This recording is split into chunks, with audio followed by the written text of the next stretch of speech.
आप सभी सुनने वालों को मेरा नमस्कार हो। आज मैं आपको ब्रह्मा जी ने भगवान ने यह बात कही कि यज्ञ के निमित्त कर्म करने वाला मनुष्य कर्मों से नहीं बंधता।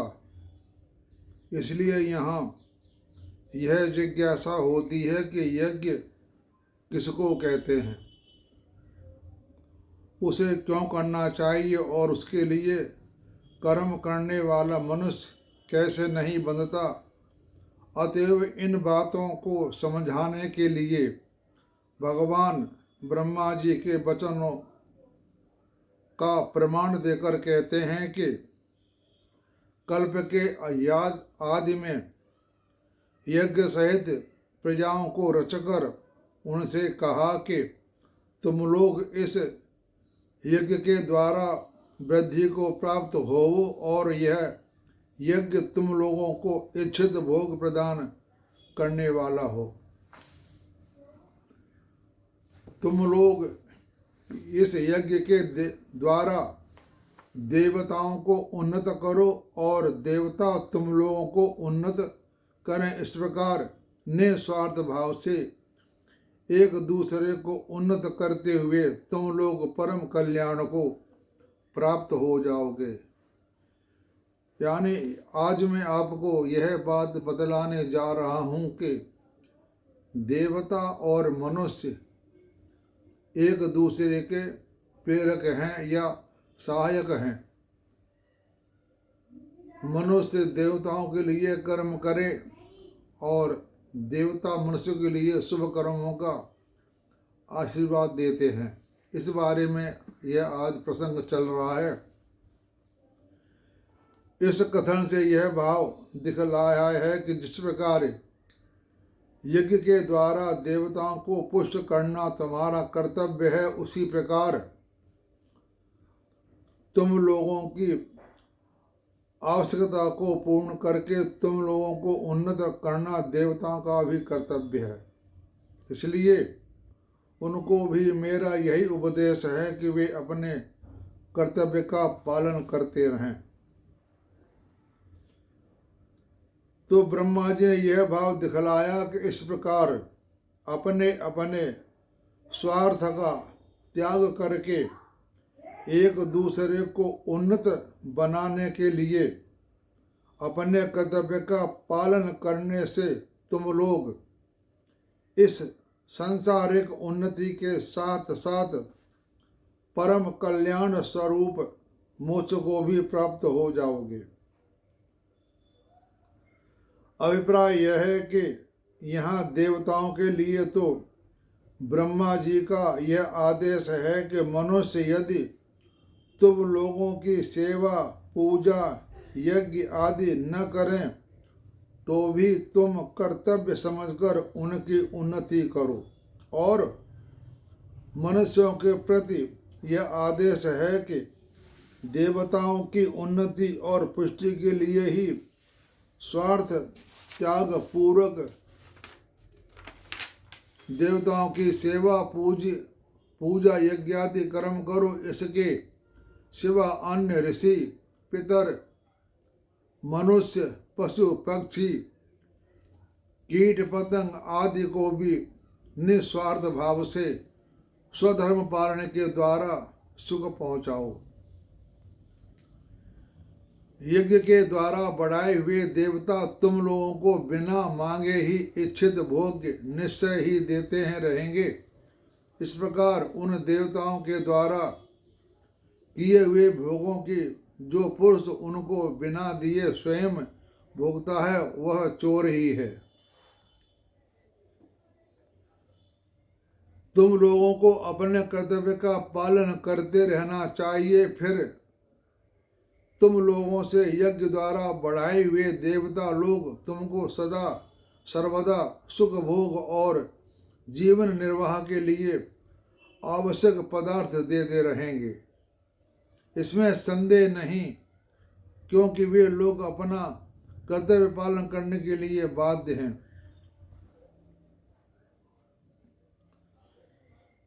ब्रह्मा जी के उपदेश अनुसार वे देवता लोग सृष्टि के आदि काल से मनुष्यों को सुख पहुंचाने के लिए उनकी आवश्यकताओं को पूर्ण करने के निमित्त पशु पक्षी औषध वृक्ष तृण यानी घास आदि के सहित सबकी पुष्टि कर रहे हैं और अन्न जल पुष्प फल धातु आदि मनुष्योपयोगी समस्त वस्तुएं मनुष्य को दे रहे हैं। जो मनुष्य उन सब वस्तुओं को उन देवताओं का ऋण चुकाने के बिना उनका न्यायोचित स्वतत्व उन्हें अर्पण किए बिना स्वयं अपने काम में लाता है, वह वैसे ही कृतघ्न और चोर होता है जैसे कोई स्नेहशील माता पिता से पाला पोसा हुआ पुत्र उनकी सेवा न करने से, उनके मरने के बाद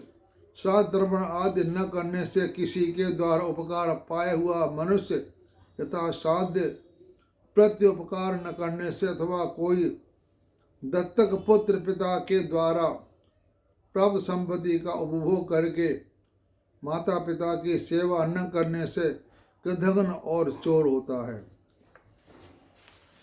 सृष्टि के आरंभ काल में ही मनुष्य यज्ञ के द्वारा देवताओं को बढ़ाते आए हैं और देवता लोग मनुष्यों को इष्ट भोग प्रदान करते आए हैं। यह परंपरा सृष्टि के आरंभ से ही चली आती है।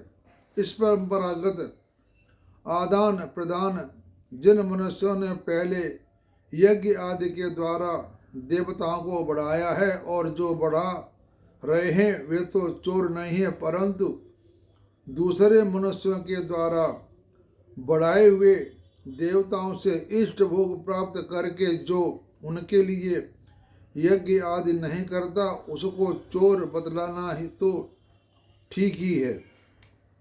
जैसे किसी दूसरे मनुष्य के द्वारा पुष्ट की हुई गौ का दूध यदि कोई दूसरा ही मनुष्य यह कहकर पीता है कि गौओं की सेवा मनुष्य ही करते हैं और मैं भी मनुष्य हूँ, तो वह चोर समझ जाता है।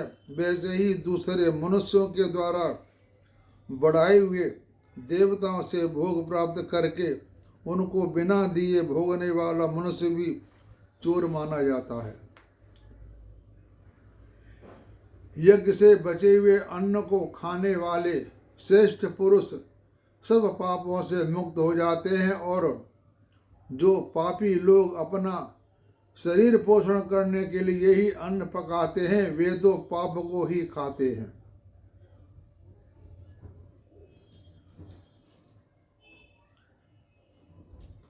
भगवान उन सभी शास्त्रीय सत्कर्मों की बात कहते हैं कि जो क्रियाओं से संपादित होते हैं, सृष्टि कार्य के सुचारू रूप से संचालन में और सृष्टि के जीवों का भली भांति भरण पोषण होने में 5 श्रेणी के प्राणियों का परस्पर संबंध है। देवता, ऋषि, पितर, मनुष्य और अन्य प्राणी, यानी देवता, ऋषि, पितर, मनुष्य और अन्य प्राणी। देवता समस्त संसार को इष्ट भोग देते हैं। ऋषि महर्षि सबको ज्ञान देते हैं। पितर लोग संतान का भरण पोषण करते हैं और हित चाहते हैं। मनुष्य कर्मों के द्वारा सबकी सेवा करते और पशु पक्षी वृक्ष आदि सबके सुख में साधन रूप में अपने को समर्पित करते रहते हैं। यानी कहने का मतलब यह है कि जो ऋषि महर्षि होते हैं वो सबको ज्ञान देते हैं।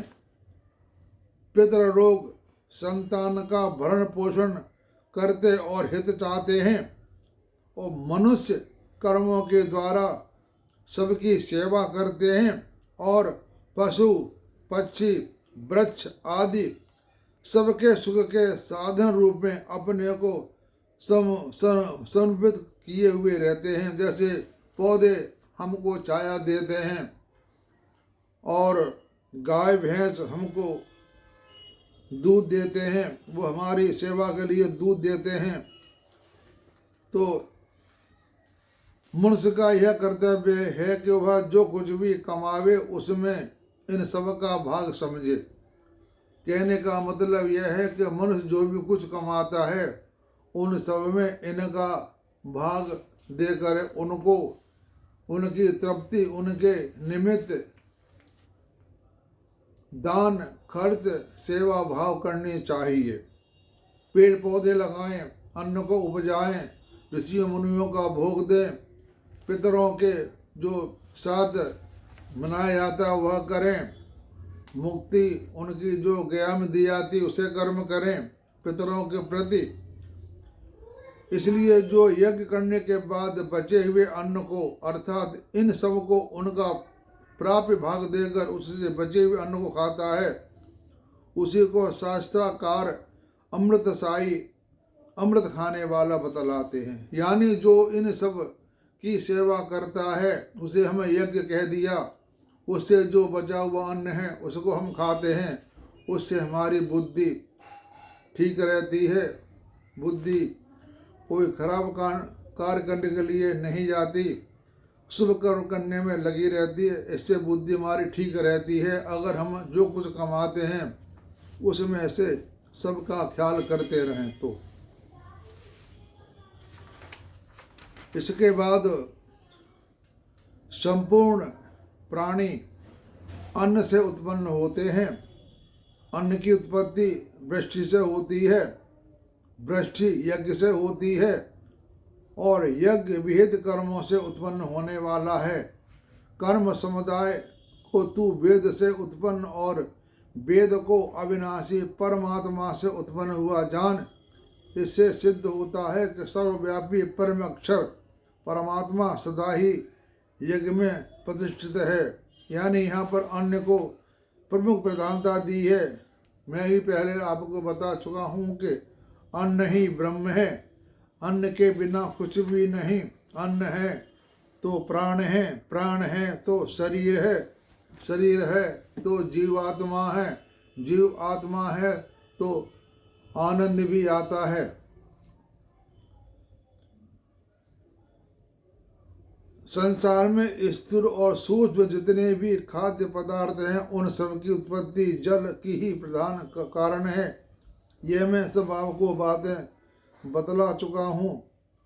सृष्टि में जितने भी जीव हैं उन सब में मनुष्य ही ऐसा जिस पर सब जीवों के भरण पोषण और संरक्षण का दायित्व है। मनुष्य अपने इस दायित्व को समझकर मन, वाणी, शरीर से समस्त जीवों के जीवन धारण आदि रूप हित के लिए जो क्रियाएं करता है उन क्रियाओं से संपादित होने वाले सत्कर्म को यज्ञ कहते हैं। यानी सत्कर्म करने को ही हम यहाँ पर यज्ञ कहते हैं। यहाँ पर यज्ञ का जो बात कही गई है वह यज्ञ इसी को कहा गया है। इस यज्ञ में हवन, दान, तप और जीविका आदि सभी कर्तव्य कर्मों का समावेश ही हो जाता है। इस हवन की प्रधानता होने से शास्त्रों में ऐसा कहा गया है कि अग्नि में आहुति देने पर वृष्टि होती है और उस वृष्टि से अन्न की उत्पत्ति के द्वारा प्रजा की उत्पत्ति होती है। वृष्टि कहते हैं वर्षा होती है। और यज्ञ शब्द से यहाँ केवल हवन ही विवक्षित नहीं है, लोक परकार्थ होने वाली क्रियाओं से संपादित सत्कर्म मात्र का नाम यज्ञ है। जो पुरुष इस लोक में इस प्रकार परंपरा से प्रज्वलित सृष्टि चक्र के अनुकूल नहीं बरतता अर्थात अपने कर्तव्य का पालन नहीं करता, वह इंद्रियों के द्वारा भोग में रमण करने वाला पापायु पुरुष व्यर्थ ही जीता है। और जो मनुष्य आत्मा में ही रमण करने वाला हो और आत्मा में ही इस तृप्त तथा आत्मा में ही संतुष्ट हो, उसके लिए कोई कर्तव्य नहीं है। जो ज्ञानी पुरुष कोई भी कर्म नहीं करता तो ज्ञानी मन इंद्रियों सहित शरीर से कुछ भी संबंध नहीं रहता, इस कारण वह वास्तव में कुछ भी नहीं करता। कहने का मतलब यह है कि जो ज्ञानी पुरुष होता है वह मन इंद्रियों सहित शरीर से कुछ भी संबंध नहीं रखता। वह कहता है जो कुछ हो रहा है सो सब भगवान की कृपा से हो रहा है। ऐसे कर्म ममता अभिमान आसक्ति और कामना से सर्वथा रहित होने के कारण परम पवित्र और दूसरों के लिए आदर्श होते हैं। ऐसा होते हुए भी यह बात ध्यान में रखनी चाहिए कि ऐसे पुरुष पर शास्त्र का कोई शासन नहीं है। उस महापुरुष का इस विश्व में न तो कर्म करने से कोई प्रयोजन रहता है और न कर्मों के न करने से ही कोई प्रयोजन रहता है, तथा संपूर्ण प्राणियों में भी इसका किंचित मात्र भी स्वार्थ का संबंध नहीं रहता। इसलिए तू निरंतर आसक्ति से रहित होकर सदा कर्तव्य कर्मों को भली भांति करता रहे, क्योंकि आसक्ति से रहित होकर कर्म करता हुआ मनुष्य परमात्मा को प्राप्त हो जाता है। और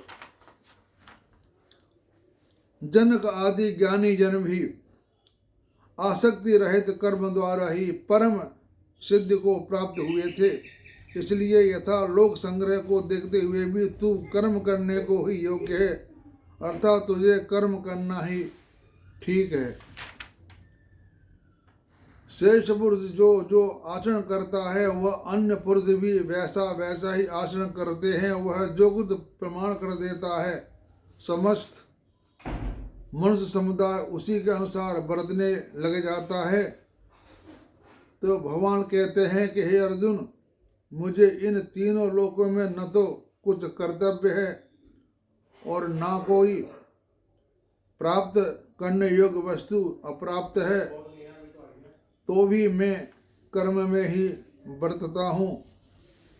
इससे भगवान ने यह भाव दिखलाया कि मुझे किसी भी वस्तु की आवश्यकता नहीं और मेरे लिए जो भी कर्तव्य शेष नहीं, तो लोक संग्रह की ओर देखकर मैं सब लोगों पर दया करके कर्मों में ही लगा हुआ हूँ, कर्मों का त्याग नहीं करता। इसलिए किसी मनुष्य को ऐसा समझकर कर्मों का त्याग नहीं कर देना चाहिए यदि मेरे भोगों में आसक्ति नहीं है। मैं सावधान होकर कर्मों में न बरतूं तो बड़ी हानि हो जाए, क्योंकि मनुष्य सब प्रकार से मेरे ही मार्ग का अनुसरण करते हैं, यानी जैसा मैं करूँगा वैसे ही मनुष्य करेंगे। तो अज्ञानी जन जिस प्रकार कर्म करते हैं, आसक्ति रहित विद्वान भी लोक संग्रह करना चाहता हुआ उस प्रकार कर्म करे। परमात्मा के स्वरूप में अटल स्थित हुए ज्ञानी पुरुष को चाहिए कि वह शास्त्र विहित कर्मों में आसक्ति वाले ज्ञानियों की बुद्धि में भ्रम अर्थात कर्मों में अश्रद्धा उत्पन्न न करे, किंतु स्वयं शास्त्र विहित कर्म कर भली बात करता हुआ उनसे भी वैसा ही करवावे। वास्तव में संपूर्ण कर्म सब प्रकार से प्रगति के गुणों द्वारा किए जाते हैं, तो भी जिसका अंतःकरण अहंकार से मोहित हो रहा है, ऐसा अज्ञानी मैं करता हूँ ऐसा मानता है, वह प्रकृति से उत्पन्न सत्व रज और तम ये तीन गुण ही बुद्धि अहंकार मन आकाश आदि 5 सूक्ष्म महाभूत श्रोत आदि 10 इंद्रियां और शब्द आदि 5 विषय इन 23 तत्वों के रूप में परिणत होते हैं। ये सब के सब प्रकृति के गुण हैं और इनमें अंतःकरण और इंद्रियों का विषयों का ग्रहण करता है, अर्थात बुद्धि का किसी विषय में निश्चय करना, मन का किसी विषय को मनन करना, कान का शब्द सुनना, त्वचा का किसी वस्तु को स्पर्श करना, आँखों का किसी रूप को देखना, जिह्वा का किसी रस को आस्वादन करना, घ्राण का यानी नाक का किसी गंध को सूंघना, वाणी का शब्द उच्चारण करना, हाथ का किसी वस्तु को ग्रहण करना, पैरों का गमन करना, गुदा और उपस्थ का मल मूत्र त्याग करना कर्म है। इसलिए उपर्युक्त वाक्य से भगवान ने यह भाव दिखलाया कि संसार में जिस प्रकार से और जो कुछ भी क्रिया होती है वह सब प्रकार से उपर्युक्त गुणों के द्वारा की जाती है। निर्गुण निराकार आत्मा का उनसे वस्तुतः कुछ भी संबंध नहीं है। प्रकृति के कार्य रूप उपर्युक्त बुद्धि, अहंकार, मन, पंच महाभूत, इंद्रियां और विषय, इन 23 तत्वों का संघात रूप से शरीर में जो अहमता है, तो उपर्युक्त अज्ञानी मनुष्य मैं करता हूँ ऐसा मान लेता है। इस कथन का यह भाव है कि वास्तव में आत्मा का कर्मों से संबंध न होने पर भी अज्ञानी मनुष्य 23 तत्वों के इस संघात में आत्माभिमान करके उसके द्वारा किए जाने वाले कर्मों से अपना संबंध स्थापन करके अपने को उन कर्मों के द्वारा कर्ता मान लेता है। अर्थात मैं निश्चय करता हूँ कि मैं संकल्प करता हूँ, मैं सुनता हूँ, देखता हूँ, खाता हूँ, पीता हूँ, सोता हूँ, चलता हूँ इत्यादि प्रकार से हरेक क्रियाओं को अपने द्वारा की हुई समझता है। इस कारण उसका कर्मों से बंधन होता है और उसको उन कर्मों का फल भोगने के लिए बार बार जन्म मृत्यु रूप संसार चक्र में घूमना पड़ता है। यानी हमारी जो ज्ञान इंद्रियां, कर्म इंद्रियां, पंच महाभूत हैं, यही कर्म करवाते हैं। इंसान कुछ कर्म नहीं करता, लेकिन मनुष्य अपने आप को मान लेता है कि मैं यह कर्म कर रहा हूँ। इसी वजह से वह बंधन में बंध जाता है और संसार चक्र में बार बार आवागमन होता रहता है। ज्ञानी जन इस बात को नहीं मानते। वो कहता है मैं कुछ नहीं करता, जो कुछ कर रही इंद्रियां कर रही हैं मैं कुछ नहीं कर रहा। इसलिए ज्ञानी मनुष्य कभी कर्मों के बंधन में नहीं बंधता। तो यह बात मैंने आप कर्मों के बारे में बतलाई कि मनुष्य कर्म नहीं करता, वह मान लेता है कि मैं कर्म कर रहा हूँ। तो भाई ऐसा मत मानो कि मैं कर्म कर रहा हूँ। जो कुछ कर रहा है इंद्रियां कर रही हैं और इंद्रियां ही ब्रह्म के अंतर्गत ही करती हैं। वे अपने आप कुछ नहीं कर सकती। जो कुछ कर रहा है सो ब्रह्म कर रहा है, मैं कुछ नहीं कर रहा। ऐसा कहकर अपने आप को अलग कर दो तो आपका हमेशा हमेशा के लिए जन्म मृत्यु से चक्र आपका समाप्त हो जाएगा और आपको मोक्ष मिल जाएगा। इसको कहते हैं मोक्ष। हरि ओम तत्सत।